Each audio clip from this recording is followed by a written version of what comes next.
السلام عليكم ورحمة الله وبركاته. اللهم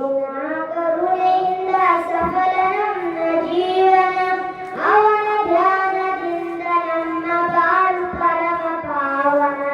ಭೂಮಿ ಗಗನ ಸೃಷ್ಟಿಗೆಲ್ಲ ಅವನೇ ತಾನೇ ಕಾರಣ ಹಗಲು ಬಿರುಳು ಅವನ ಮಹಿಮೆ ಸ್ಮರಣೆ ನಮಗೆ ತೋರಣ ಹಗಲು ಬಿರುಳು ಅವನ ಮಹಿಮೆ ಸ್ಮರಣೆ ನಮಗೆ ತೋರಣ